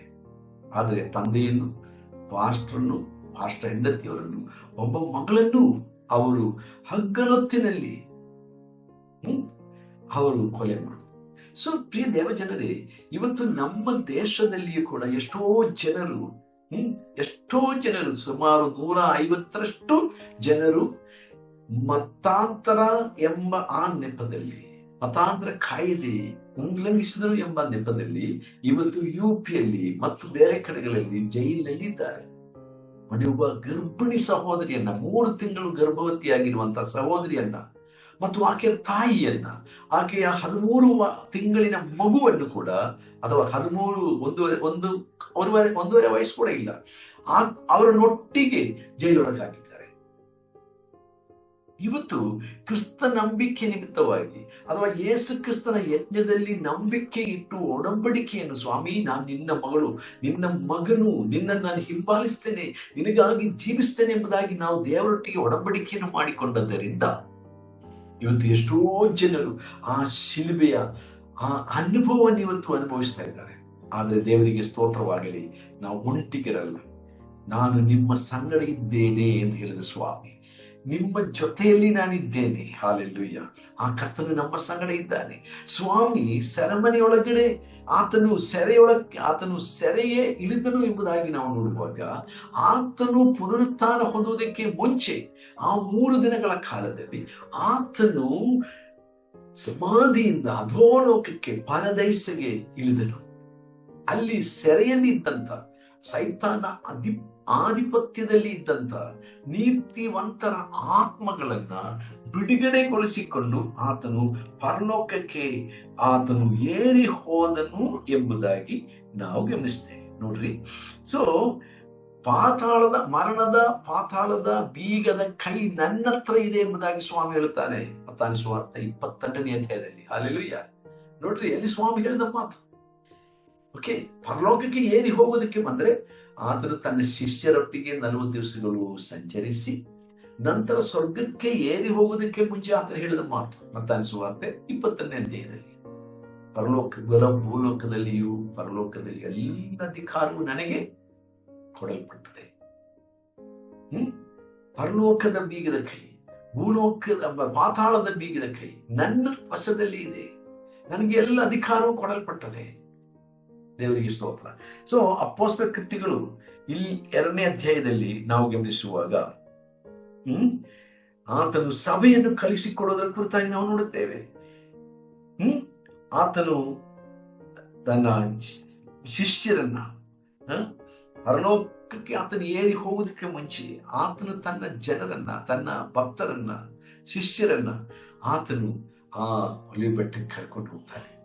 ಆಮೇಲೆ ಸ್ವರ್ಗಕ್ಕೆ ಎತ್ತಲ್ಪಡೋದಕ್ಕೆ ಮುಂಚೆ ಆತನು ಹೇಳುತ್ತಾರೆ, ನಿಮಗೆ ನಾನು ಎಲ್ಲ ಅಧಿಕಾರವೂ ಕೊಡ್ತಾ ಇದ್ದೀನಿ, ಯಾಕಂದ್ರೆ ಎಲ್ಲ ಅಧಿಕಾರವು ನನ್ನ ಕೈಯಲ್ಲಿದೆ, ನಾನು ಅದನ್ನ ವರ್ಗಾವಣೆ ಮಾಡಿಕೊಡ್ತಾ ಇದ್ದೀನಿ. I am just giving you this authority, so I am sending you as my delegates. ನಾನು ನಿಮ್ಮನ್ನ ನನ್ನ ಕೆಲಸಕ್ಕೋಸ್ಕರವಾಗಿ ಕಳಿಸಿಕೊಡ್ತಾ ಇದ್ದೀನಿ. ನಿಮ್ಮ ಸಂಗಡ ನಾನು ಯಾವಾಗಲೂ ಇದ್ದೇನೆ. ಮತ್ತಾಯ 28 ಕಡೆಯ ಮಾತದು, ಯುಗದ ಸಮಾಪ್ತಿಯವರೆಗೂ ಎಲ್ಲ ದಿವಸ ನಾನು ನಿಮ್ಮ ಸಂಗಡ ಇರುತ್ತೇನೆ. ದೇವರಿಗೆ ಸ್ತೋತ್ರ. ಯುಗದ ಸಮಾಪ್ತಿಯವರೆಗೂ ಎಲ್ಲ ದಿನಗಳು ನಿಮ್ಮ ಸಂಗಡ ನಾನಿರುತ್ತೇನೆ. ಬಟ್ ಈ ಒಂದು ವಚನ ಅನೇಕರು ತಪ್ಪಾಗಿ ತಿಳ್ಕೊಳ್ತಾರೆ. ಅದು ಹೇಗೆ ಅಂತ ನಾನು ಹೇಳಿದರೆ, ಹೌದು, ನಾನು ಈಗಾಗಲೇ ಹೇಳಿದೆ, ದೇವರು ನಮ್ಮನ್ನು ಒಂದಿಗರಾಗಿ ಬಿಡಲ್ಲ, ಯಾವಾಗ ನಮ್ಮ ಸಂಗಡ ಇದ್ದಾನೆ. ಬಟ್ ಅದೇ ಸಮಯದಲ್ಲಿ ಯಾರ ಸಂಗಡ ದೇವರು ಈ ಯುಗದ ಅಥವಾ ಈ ಒಂದು ಕಾಲ ಮುಗಿದರೂ ಕೂಡ, ಅಥವಾ ಮುಗಿಯುವವರೆಗೂ, ಈ ಒಂದು ಯುಗ, ಈ ಒಂದು ಕಾಲ ಮುಗಿಯುವವರೆಗೂ ನಾನು ನಿಮ್ಮ ಸಂಗಡ ಇರುತ್ತೇನೆ ಎಂಬ ವಾಗ್ದಾನ ಕರೆಕ್ಟ್. ಅದೇ ಸಮಯದಲ್ಲಿ ಇರಬೇಕಾದರೆ ಒಂದು ಕಂಡೀಷನ್ ಇದೆ, ಒಂದು ನಿಬಂಧನೆ ಇದೆ, ಷರತ್ತಿದೆ. ಅದೇನು? ನೀವು ಹೊರಟು ಹೋಗಿರಿ ಎಂಬುವಂಥದ್ದು ಬಹಳ ಮುಖ್ಯ. 19ನೇ ವಚನದಲ್ಲಿ ಅಲ್ವಾ, ನೀವು ಹೊರಟು ಹೋಗಿರಿ, ಎಲ್ಲಾ ದೇಶಗಳ ಜನರನ್ನು ನನ್ನ ಶಿಷ್ಯರನ್ನಾಗಿ ಮಾಡಿರಿ. ಆಮೇಲೆ ಅವರಿಗೆ ನಂಬುವವರಿಗೆ ತಂದೆ, ಮಗ, ಪವಿತ್ರಾತ್ಮನ ಹೆಸರಿನಲ್ಲಿ ದೀಕ್ಷಾ ಸ್ನಾನ ಪಡಿಸಿರಿ. ನಾನು ನಿಮಗೆ ಉಪದೇಶ ಮಾಡಿದೆಯಲ್ಲ, ಈ ಉಪದೇಶವೆಲ್ಲವನ್ನು ನೀವು ಅವರಿಗೆ ಉಪದೇಶ ಮಾಡಿರಿ. ಆಮೇಲೆ ಹೇಳುತ್ತಾನೆ, ಯುಗದ ಸಮಾಪ್ತಿವರೆಗೂ ಎಲ್ಲಾ ದಿನಗಳು, ಎಲ್ಲಾ ದಿವಸ ನಿಮ್ಮ ಸಂಗಡ ನಡೆಯುತ್ತೆ. ಹಾಗಾದ್ರೆ ದೇವರು ನಮ್ಮ ಸಂಗಡ ಇರಬೇಕಾದ್ರೆ ಮೇಲಿನ ಭಾಗದಲ್ಲಿ ಹೇಳಿದ ಆ ಒಂದು ಆಜ್ಞೆಗಳನ್ನು ನಾವು ಕೈಕೊಂಡು ನಡೆಯಬೇಕು. ಹಾಗೆ ನಡ್ಕೊಂಡ್ರೆ ಮಾತ್ರ ದೇವರ ಆ ಒಂದು ಸಾನ್ನಿಧ್ಯ, ಆ ಒಂದು ಸಂಗಾತ್ಯ ಅನುಭವ ಮಾಡಿಕೊಳ್ಳಲಿಕ್ಕೆ ಸಾಧ್ಯ. ದೇವರಿಗೆ ಸ್ತೋತ್ರ. ಸೊ ದೇವರು ನಮ್ಮ ಸಂಗಡ ಯಾವಾಗಲೂ ಇರ್ತಾನೆ, ಕರೆಕ್ಟ್. ಆದ್ರೆ ಯಾವಾಗ ಇರ್ತಾನೆ? ದೇವರ ಆಜ್ಞೆಗಳನ್ನು ಕೈಕೊಂಡು ನಡೆದಾಗ, ಅಥವಾ ಈ ಮಹಾ ಆಜ್ಞೆ, ದ ಗ್ರೇಟ್ ಕಮಿಷನ್, ಇದು ಬಹಳ ಇಂಪಾರ್ಟೆಂಟ್. ಸೊ ದೇವರು ನಮ್ಮ ಸಂಗಡ ಇದ್ದಾನೆ. ಕೆಲವೊಮ್ಮೆ ನಾವು ಕತ್ತಿಯಿಂದ ಕೊಲ್ಲಲ್ಪಡುವ ವೇಳೆ ಇರಬಹುದು, ಅಥವಾ ನಾವು ಜೈಲಿಗೆ ಹಾಕಲ್ಪಡುವ ಸನ್ನಿವೇಶ ಬರಬಹುದು, ಅಥವಾ ನಮ್ಮನ್ನು ಬೇರೆ ರೀತಿಯಲ್ಲಿ ನಮಗೆ ಚಾಕುವಾಗಿ ನಮ್ಮನ್ನು ಕೊಲ್ಲುವಂತ ಒಂದು ಸಂದರ್ಭ ಬರಬಹುದು, ಅಥವಾ ಬೇರೆ ಯಾವುದೇ ಒಂದು ವಿಪರೀತವಾದ ಒಂದು ಹಿಂಸೆಯ ಅನುಭವ ನಮಗೆ ಆಗಬಹುದು, ಅಥವಾ ನಮಗೆ ಅವಹೇಳನೆ ಆಗುವಂಥದ್ದಾಗಬಹುದು, ಅಥವಾ ನಮಗೆ ಅಪಾದನೆ ಆಗುವಂಥದ್ದಾಗಬಹುದು, ನಮಗೆ ಸುಳ್ಳು ಸಾಕ್ಷಿನ ವಿರುದ್ಧವಾಗಿ ಹೇಳಿ ನಮ್ಮನ್ನು ಹಿಂಸಿಸುವುದಾಗಬಹುದು. ಯಾವುದೇ ಒಂದು ಹಿಂಸೆ ಆದರೂ ಸರಿ, ಯಾವಾಗಲೂ ನಮ್ಮ ಜೊತೆಯಲ್ಲಿ ದೇವರು ಇರುತ್ತಾನೆ ಎಂದು ಸ್ವಾಮಿ ನಮಗೆ ಕೊಟ್ಟಿರುವ ವಾಗ್ದಾನ ಆ ಕರ್ತನು ಹೇಳಿದಂತ ಮಹಾ ಆಜ್ಞೆಗೆ ಒಳಪಟ್ಟದೆ. ಆಜ್ಞೆಯಂತೆ ನಾವು ನಡೆದಾಗ ಮಾತ್ರ ಈ ಆತನ ಸಂಗಾತಿಯನ್ನ, ಆತನ ಆ ಒಂದು ಸಾನ್ನಿಧ್ಯವನ್ನ, ಆತನ ಪ್ರಸನ್ನತೆಯನ್ನ ನಾವು ಅನುಭವಿಸಿಕೊಳ್ಳೋದಕ್ಕೆ ಸಾಧ್ಯ. ಗಮನಿಸಿರಿ, ಸ್ಟೇಫನ ಬಗ್ಗೆ ಅಪೊಸ್ತಲರಲ್ಲಿ ನಾವು ಓದ್ತೀವಲ್ಲ, ಸ್ಟೇಫನನ್ನ ಆಗಿನ ಕಾಲದ ವಿರೋಧಿಗಳು ಎಲ್ಲರೂ ಕೋಪಗೊಂಡು ಆತನಿಗೆ ಎದುರು ಬಂದು ಆತನನ್ನ ಕಲ್ಲೆಸೆದು ಕೊಂದರು. ಆತನು ಸಾಯುತ್ತಿರುವಾಗ ಆತನು ಮೊಣಕಾಲೂರಿ ಆತನ ಕರ್ತನಿಗೆ ಬೇಡಿದಾಗಿ ನಾವು ಓದುತ್ತೇವೆ. ಯೇಸುಸ್ವಾಮಿ ಆತನನ್ನು ಹಿಂಸೆಯಿಂದ ತಪ್ಪಿಸಲಿಲ್ಲ. ಆ ಕಲ್ಲು ಹೊಡೆತದಿಂದ ಯೇಸುಸ್ವಾಮಿ ಅವನನ್ನು ತಪ್ಪಿಸಲಿಲ್ಲ. ಅವನ ಶರೀರವೆಲ್ಲ ರಕ್ತ ಹರಿದು ಅವನು ಅತಿ ವೇದನೆಗೊಳಗಾದಾಗ ದೇವರು ಅವನಿಗೆ ಅಲ್ಲಿಂದ ತಪ್ಪಿಸಲಿಲ್ಲ. ಬದಲಾಗಿ ಅದೆಲ್ಲವನ್ನು ಅನುಭವಿಸುವುದಕ್ಕೆ, ಸಹಿಸುವುದಕ್ಕೆ ಧೈರ್ಯ ಕೊಟ್ಟ, ಶಕ್ತಿ ಕೊಟ್ಟ, ಸಾಮರ್ಥ್ಯ ಕೊಟ್ಟ. ಅಷ್ಟೇ ಮಾತ್ರವಲ್ಲ, ಸ್ವಾಮಿ ಅವನಿಗೋಸ್ಕರವಾಗಿ ಎದ್ದು ನಿಂತರು ಪರಲೋಕದಲ್ಲಿ. ಹಾಲೆಲೂಯಾ. ಮಾರ್ಕನ ಪುಸ್ತಕದಲ್ಲಿ, ಅಂದ್ರೆ ಮಾರ್ಕನ ಸುವಾರ್ತೆ 16ನೇ ಅಧ್ಯಾಯದಲ್ಲಿ ನಾವು ಓದ್ತೀವಿ, ಆತನು ಪರಲೋಕದಲ್ಲಿ ತನ್ನ ಕೆಲಸವನ್ನ ಮುಗಿಸಿ ಪರಲೋಕಕ್ಕೆ ಹೋದಾಗ ಆತನು ತಂದೆಯ ಬಲಗಡೆಯಲ್ಲಿ ಕೂತುಕೊಂಡನು ಅಂತ ಬರ್ತದೆ. ಅಂದ್ರೆ ಕೆಲಸ ಮುಗಿಸಿಕೊಂಡ ಅಂತ ಅರ್ಥ. ಕೆಲಸ ಮುಗಿಸಿಕೊಂಡಾಗ ತಾನೇ ಕೂತ್ಕೊಳ್ಳೋ ಸಾಧಾರಣ ವಿಶ್ರಾಂತಿ ತೆಗೆದುಕೊಳ್ಳುವ ಹಾಗೆ. ಸೊ ತಂದೆಯಾದ ದೇವರ ಬಲಗಡೆಯಲ್ಲಿ ಆತನು ಆಸೀನನಾದನು, ಕೂತುಕೊಂಡನು, ವಿಶ್ರಮಿಸಿಕೊಂಡನು. ಆದರೆ ತನ್ನ ಭಕ್ತನಾದ ಸ್ಟೇಫನು ವೈರಿಗಳಿಂದ ಕೊಲ್ಲಲ್ಪಡುವಾಗ ಯೇಸು ಆಮೇಲೆ ಕೂತ್ಕೊಳ್ಳಿಕ್ಕೆ ಆಗಲಿಲ್ಲ. ಆತನ ಎದ್ದು ನಿಂತನು.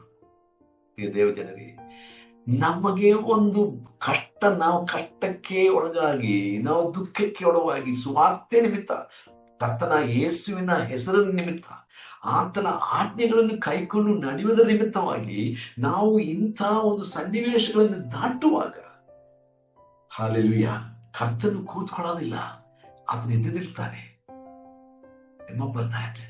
ಆತನು ಎದ್ದು ನಿಲ್ತಾನೆ, ನಮ್ಮನ್ನು ನೋಡ್ತಾನೆ. ಆತನನ್ನು ನಾವು ನೋಡುವಂತ ಭಾಗ್ಯ ನಮಗೆ ದೇವರು ಕೊಡುವುದು ಯಾವಾಗ? ಆತನ ಆಜ್ಞೆಗಳನ್ನು ಕೈಕೊಂಡು ನಡೆದು, ದೇವರಿಗೆ ಸ್ತೋತ್ರ, ಆತನ ಆಜ್ಞೆಗಳನ್ನು ಅನುಸರಿಸಿ ಒಂದು ವೇಳೆ ಜೀವಂತವಾಗಿದ್ದರೂ ಸರಿ ಅಥವಾ ಸಾಯ್ತಾ ಇದ್ದರೂ ಸರಿ ದೇವರು ಕೂತ್ಕೊಳ್ಳೋದಿಲ್ಲ, ದೇವರು ಎದ್ದು ನಿಲ್ತಾನೆ. ಹಾಲೆಲೂಯ. ಆತನು ಸ್ಟೇಫನ ಆತ್ಮವನ್ನು, ಜೀವವನ್ನು ಸ್ವರ್ಗಲೋಕಕ್ಕೆ, ಪರಲೋಕಕ್ಕೆ ಸ್ವೀಕರಿಸುವುದಕ್ಕೋಸ್ಕರ ಎದ್ದು ನಿಂತನು. ಸ್ಟೇಫನು ತನ್ನ ಸ್ವಂತ ಕಣ್ಣಾರೆ ನೋಡುತ್ತಾನೆ. ಅದು ಅಪೊಸ್ತಲಗಳಲ್ಲಿ ರೆಕಾರ್ಡ್ ಆಗಿದೆ.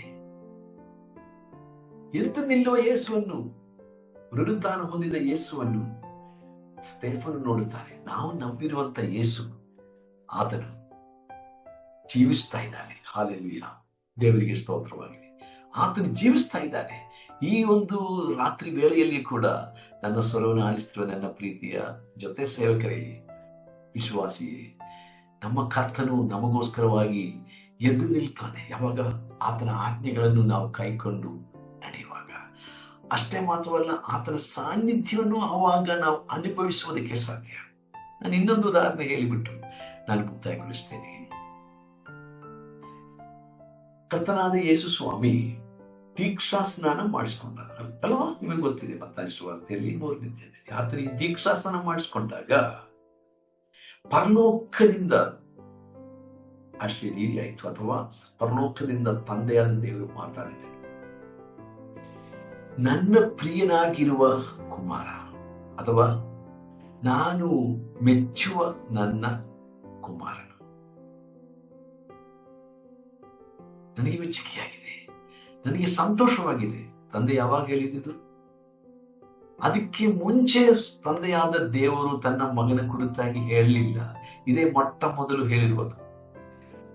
3 ಸಲ ಮಾತ್ರ ತಂದೆಯಾದ ದೇವರು ಸ್ವರ್ಗದಿಂದ ತನ್ನ ಮಗನ ವಿಷಯದಲ್ಲಿ ಸಾಕ್ಷಿ ಕೊಟ್ಟಿದ್ದಾನೆ. ಇದೇ ಮೊದಲನೇ ಬಾರಿ. ಅಲ್ಲಿ ಕರ್ತನಾದ ಯೇಸು ಸ್ವಾಮಿ ದೀಕ್ಷಾ ಸ್ನಾನ ಮಾಡಿಸಿಕೊಳ್ಳುವಾಗ, ಅಥವಾ ಮಾಡಿಸಿಕೊಂಡು ನೀರಿನಿಂದ ಮೇಲಕ್ಕೆ ಬಂದಾಗ ತಂದೆ ಹೇಳ್ತಾನೆ, ನನ್ನ ಪ್ರಿಯ ಮಗನುವೇನು. ತಂದೆ ನಮ್ಮೊಟ್ಟಿಗೆ ಮಾತಾಡೋದು ಯಾವಾಗ? ಆತನ ಆಜ್ಞೆಯನ್ನು ಕೈಕೊಂಡು ನಡೆದಾಗ. ತಂದೆಯ ಸ್ವರ ನಮಗೆ ಕೇಳ ಮಾಡೋದು ಯಾವಾಗ? ಆತನ ಆಜ್ಞೆಯನ್ನು ಕೈಕೊಂಡು ನಡೆದಾಗ. ಆದ ಕಾರಣ ಪ್ರಿಯ ದೇವಜನರೇ, ನನ್ನ ಜೊತೆ ಸೇವಕರೇ, ತಂದೆಯ ಸ್ವರವನ್ನು ನಾವು ಕೇಳಿಸ್ಕೊಳ್ಳೋಣ, ತಂದೆಯ ಆಜ್ಞೆಯನ್ನು ಕೈಕೊಂಡು ನಡೆಯೋಣ, ತಂದೆಯ ಮುಖವನ್ನು ನೋಡೋಣ, ಕುಮಾರನ ಮುಖವನ್ನು ನೋಡೋಣ. ತ್ರಯೇಕ ದೇವರು ನಮಗೋಸ್ಕರ ಕಾರ್ಯ ಮಾಡುವುದಕ್ಕೋಸ್ಕರ ಇದ್ದಾನೆ ಎಂಬ ಭರವಸೆ ನಮಗೆ ಯಾವಾಗಲೂ ಇರಲಿ. ಈ ರಾತ್ರಿ ವೇಳೆಯಲ್ಲಿ ತಿರುಗುಂದಾವತಿ ನಮ್ಮನ್ನು ಸಮರ್ಪಿಸುವ ಈ ಹೊಸ ವರ್ಷದಲ್ಲಿ, ಕರ್ತನಾದ ಯೇಸುವೇ, ಈಗ ನಾನಿದ್ದೇನೆ, ನನ್ನನ್ನು ನಿನಗೆ ಮತ್ತೊಮ್ಮೆ ಸಮರ್ಪಿಸಿಕೊಡುತ್ತೇನೆ. ನಿನ್ನೊಟ್ಟಿಗೆ ನಾನು ಒಡಂಬಡಿಕೆ ಮಾಡಿಕೊಂಡಿದ್ದೇನೆ. ನೀನು ಸ್ವರ್ಗಕ್ಕೆ ಏನು ಹೋಗಿದ್ದು ನನಗೆ ವರದಾನಗಳನ್ನು ಕೊಡೋದಕ್ಕಾಗಿ. ದೇವ, ಆ ವರದಾನಗಳು ನನಗೆ ಅನುಗ್ರಹಿಸಿದೆ. ಅದನ್ನು ಸರಿಯಾದ ರೀತಿಯಲ್ಲಿ ಸಭೆಯ ಬೆಳವಣಿಗೆಗೋಸ್ಕರವಾಗಿ, ನನ್ನ ಆತ್ಮೀಕ ಬೆಳವಣಿಗೆಗೋಸ್ಕರ, ನನ್ನ ಆತ್ಮಿಕ ಸ್ಥಿರತೆಗೋಸ್ಕರ, ನಾನು ದೇವ ನಿನಗೆ ಸಾಕ್ಷಿಯಾಗಿ ಜೀವಿಸುವುದಕ್ಕೋಸ್ಕರ, ನಿನ್ನನ್ನು ಮೆಚ್ಚಿಸುವುದಕ್ಕೋಸ್ಕರ, ನಿನ್ನನ್ನು ಮಹಿಮೆ ಪಡಿಸೋದಕ್ಕೋಸ್ಕರ ನನಗೆ ಸಹಾಯ ಮಾಡಲಿ ಎಂಬ ಪ್ರಾರ್ಥನೆ ನಮ್ಮದಾಗಿರಲಿ. ಬನ್ನಿ ಒಂದು ನಿಮಿಷ ಪ್ರಾರ್ಥಿಸುವ. ಪ್ರೀತಿ ಸ್ವರೂಪನಾದ ದೇವರೇ, ಈ ಒಂದು ರಾತ್ರಿ ವೇಳೆಯಲ್ಲಿ ನಾವು ನಿನ್ನನ್ನು ಕೊಂಡಾಡುತ್ತೇವೆ, ಸ್ತುತಿಸ್ತೇವೆ. ಸ್ವಾಮಿ, ನೀನು ನಮಗೋಸ್ಕರವಾಗಿ ಪಾತಾಳಕ್ಕೆ ಇಳಿದು ಹೋದದ್ದು ನಾವು ನಿನ್ನಲ್ಲಿ ಪರಿಪೂರ್ಣರಾಗಬೇಕು. ನಿನ್ನ ನಮಗೆ ಕೊಟ್ಟಿರುವಂತಹ ವರದಾನಗಳನ್ನು ನಂಬಿಗಸ್ತಿಕೆಯಿಂದ ಉಪಯೋಗಿಸಿಕೊಂಡು ಬಳಸಿಕೊಂಡು ಸಭೆಯ ವೃದ್ಧಿಗೋಸ್ಕರ, ಸಭೆಯ ಪರಿಪೂರ್ಣತೆಗೋಸ್ಕರ, ಅಂದರೆ ನಮ್ಮ ಪರಿಪೂರ್ಣತೆಗೋಸ್ಕರ, ನಮ್ಮ ಸ್ಥಿರತೆಗೋಸ್ಕರ, ನಮ್ಮ ಬೆಳವಣಿಗೆಗೋಸ್ಕರ, ನಾವು ನಿನ್ನನ್ನು ಮೆಚ್ಚಿಸುವುದಕ್ಕೋಸ್ಕರ, ನಿನ್ನ ಉದ್ದೇಶಗಳನ್ನು ಸಫಲಗೊಳಿಸುವುದಕ್ಕೋಸ್ಕರ ಕರ್ತನೇ ಈ ಲೋಕದಲ್ಲಿ ಜೀವಿಸಿ, ನಿನ್ನ ಸಾಕ್ಷಿಯಾಗಿ ಜೀವಿಸಿ ನಿನಗೆ ಮಹಿಮೆ ತರುವುದಕ್ಕೆ ನಮಗೆ ಸಹಾಯ ಮಾಡಿರಿ. ಇಂದು ನಮ್ಮ ಜೊತೆಯಲ್ಲಿ ಕರ್ತನೆ ನೀನಿರುವುದಕ್ಕಾಗಿ ಸ್ತೋತ್ರ. ನಿನ್ನ ಆಜ್ಞೆಗಳನ್ನು ಕೈಕೊಂಡು ನಡೆಯುವಾಗ ವಿಶೇಷವಾಗಿ, ನಿನ್ನ ವಿಧೇಯತೆಯಲ್ಲಿ ನಾವು ಜೀವಿಸುವಾಗ ವಿಶೇಷವಾಗಿ ನಿನ್ನ ಪ್ರಸನ್ನತೆಯನ್ನು, ನಿನ್ನ ಮುಖ ಪ್ರಸನ್ನತೆಯನ್ನು ನಾವು ನೋಡುವುದಕ್ಕೂ ದರ್ಶಿಸುವುದಕ್ಕೂ, ನಿನ್ನ ಸ್ವರವನ್ನು ಕೇಳುವುದಕ್ಕೂ ನಮಗೆ ಸಾಧ್ಯ ಎಂಬುದನ್ನು ಮತ್ತೊಮ್ಮೆ ನಮಗೆ ಮನವರಿಕೆ ಮಾಡಿಕೊಡುವುದಕ್ಕಾಗಿ ಸ್ತೋತ್ರ ಸಲ್ಲಿಸ್ತೇವೆ. ನಮ್ಮೆಲ್ಲರೂ ತಿರುಗೊಂದಾಗುತ್ತೆ ತ್ರಾಣುಗಳ ಕೈಗಳಿಗೆ ಒಪ್ಪಿಸಿಕೊಡ್ತಾ ಯೇಸು ಕ್ರಿಸ್ತನ ಅತಿ ಮಧುರ ನಾಮದಲ್ಲಿ ಪ್ರಾರ್ಥಿಸಿ ಬೇಡಿದ್ದೇನೆ. ಆಮೇನ್, ಆಮೇನ್. Thank you.